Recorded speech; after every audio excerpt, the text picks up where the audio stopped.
धार्मिक और राष्ट्रीय भावना पूर्ण रूप से भरी हुई थी। इसी कारण उन्होंने एक प्रबल हिंदू राष्ट्र के निर्माण का कार्य प्रारंभ किया। तो गाइस, आज मैं आप सभी के लिए एक राष्ट्र निर्माण के रूप में शिवाजी के कार्यों का मूल्यांकन करने वाला हूं। सो स्टार्ट करते हैं। ये क्वेश्चन हिस्ट्री से पार्ट 1, पार्ट 2, पार्ट 3 सभी में आता है। प्लस जनरल के लिए काफी इंपॉर्टेंट है क्योंकि शिवाजी से कई सारे क्वेश्चन लगभग सभी एग्जाम में पूछे जाते हैं हिस्ट्री से। सो स्टार्ट करते हैं। बहुत से मुगल तथा यूरोपीय विद्वानों ने शिवाजी को लुटेरे तथा डाकू के रूप में स्वीकार किया है। खैर देखो, यहाँ पे ऐसा बोलने का रीजन भी है क्योंकि एक अकेला शिवाजी ने सभी मुगलों के नाक में दम कर रखा था। तो ऑफकोर्स वो तो ऐसा कहे नहीं, क्योंकि हिंदुओं को कौन लूटा है और किसने अपना साम्राज्य बनाया है ये आप सभी को तो पता ही है। खैर आगे देखते हैं। औरंगजेब शिवाजी को पहाड़ी चूहा कहा करता था। औरंगजेब जिसने पता नहीं कितना लूटपाट किया और कितना सारा कांड किया हुआ है, उसने शिवाजी को पहाड़ी चूहा कहा। आगे बी स्मिथ महोदय के अनुसार शिवाजी एक डाकू था और उसके द्वारा स्थापित किया हुआ राज्य डाकू राज्य था। यानी स्मिथ महोदय के विचार अनुसार शिवाजी एक डाकू था और उसके द्वारा जो स्थापित किया गया था राज्य, वो भी एक डाकू राज्य था। इसमें कोई संदेह नहीं कि शिवाजी ने अपना जीवन का प्रारंभ एक लुटेरे सरदार की तरह आरंभ किया था। और मजे की बात यह है कि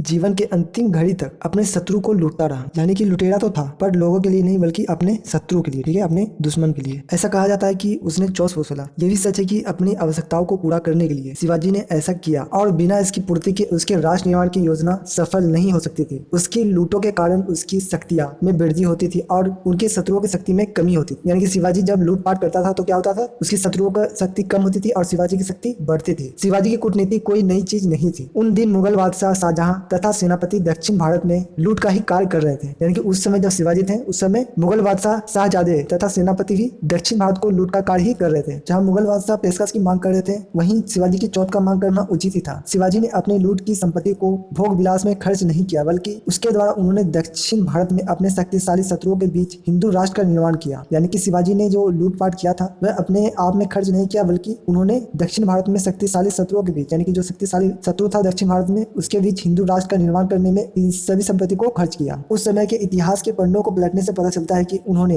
कभी अपने मित्रों या प्रजा को नहीं लूटा। यानी कि उस समय शिवाजी ने कभी भी अपने मित्र या प्रजा को कभी भी नहीं लूटा, बल्कि दुश्मन को ही लूटा है। शिवाजी प्रजा के बहुत बड़े पोषक तथा संरक्षक थे, यानी कि उसकी सुरक्षा करते थे और उसको देखरेख करते थे। अतः उन्होंने लुटेरा कहना उस महान राष्ट्र निर्माण के साथ घोर अन्याय करना है। यानी कि शिवाजी को लुटेरा कहना ये महान राष्ट्र निर्माण करने वाले के लिए घोर अन्याय है, ये गलत है। यानी कि शिवाजी को लुटेरा कहना ये बिल्कुल गलत है, ठीक है। Professor JN. शंकर तथा अन्य इतिहासकारों ने शिवाजी को महान राष्ट्र निर्माण के रूप में साबित किया है। यानी कि प्रोफेसर जे.एन. शंकर का कहना है कि शिवाजी महान राष्ट्र निर्माण करता थे, जो कि सत्य भी है। जिस समय शिवाजी का उदय हुआ उस समय हिंदू राष्ट्र समाप्त हो गया था। यानी कि जिस समय शिवाजी का उदय हुआ, जिस समय शिवाजी आए थे उस समय लगभग सभी हिंदू राष्ट्र, हिंदू राज्य खत्म हो चुका था, क्योंकि मुगल बादशाह ने उस समय सभी हिंदू राष्ट्र को तहस नहस कर चुका था। उत्तरी भारत में राजपूतों की शक्ति समाप्त हो गई थी। हिंदू जाति औरंगजेब के अत्याचारों से करा रही थी। यानी कि उत्तरी भारत में जितनी भी राजपूताना शक्ति चल रही थी, राज्य चल रहा था, सभी को खत्म कर दिया गया। हिंदू जाति को भी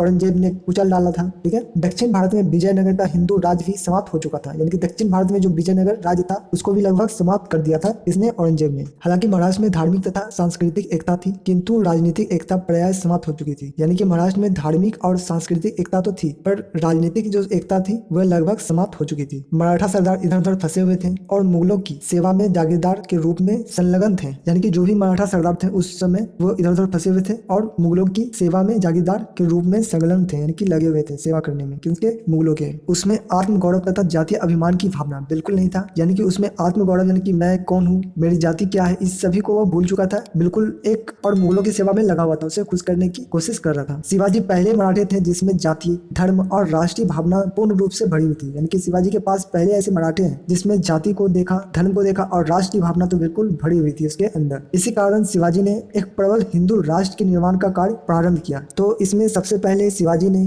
एक राष्ट्र सेना का निर्माण किया। यानी कि राष्ट्र के लिए एक सेना होना बहुत जरूरी है, तो उसने एक राष्ट्र सेना का निर्माण किया जिसमें विदेशियों के लिए बिल्कुल स्थान नहीं था। यानी कि विदेशी इस सेना में बिल्कुल भी भर्ती नहीं होगा। जो भी राष्ट्र के आदमी है, जो भी इस राष्ट्र में रहते हैं, जो भी इस राज्य में रहते हैं, वही सिर्फ और सिर्फ सेना में भर्ती हो सकते हैं। यह महाराष्ट्र के नवयुवकों की सेना थी जिसकी अपनी राष्ट्रीय रण पद्धति थी, यानी कि अपनी एक पहचान थी, ठीक है। उन्होंने महाराष्ट्र की मराठा शक्ति को संयोजित किया और उसे एकता के सूत्र में बांधा तथा राष्ट्र के पाठ से उन्होंने महाराष्ट्र के स्वतंत्र राज्य की स्थापना की, जिसका नाम उन्होंने स्वराज रखा। यानी स्वराज का मतलब होता है राज्य का सभी मालिक, ठीक है। राज्य के लिए सभी स्वतंत्र है और सभी राज्य के लिए निर्णय ले सकता है। राज्य के सुशासन और सुव्यवस्था के लिए उन्होंने जो व्यवस्था की और जिन संस्थाओं का निर्माण किया वह मराठों का पद प्रदर्शन करती थी। शिवाजी द्वारा स्थापित अष्ट प्रधान की विभागीय व्यवस्था को आधुनिक युग में भी कुछ परिवर्तन कर लागू किया जा रहा है। शिवाजी शिवाजी ने हिंदू जाति धर्म, हिंदू रीति रिवाज एवं परंपराओं की रक्षा के लिए हिंदू राष्ट्र की फिर से स्थापना की। जयंत शंकर ने भी कहा है कि वह भारत का अंतिम हिंदू राष्ट्र निर्माण था जिसने हिंदुओं का मस्तक को एक बार फिर से ऊंचा उठाया। यानी कि भारत का अंतिम राष्ट्र जो था वह शिवाजी का था जिसने हिंदुओं के मस्तक को फिर से एक बार ऊंचा उठाने का कार्य किया था। तो गाइस आज के लिए इतना ही। उम्मीद है आपको वीडियो पसंद आया होगा। पसंद आया तो प्लीज वीडियो को लाइक और कमेंट कर बताओ कि आपको नेक्स्ट वीडियो किस टॉपिक पे चाहिए। तब तक के लिए अपना ख्याल रखना। जय हिंद।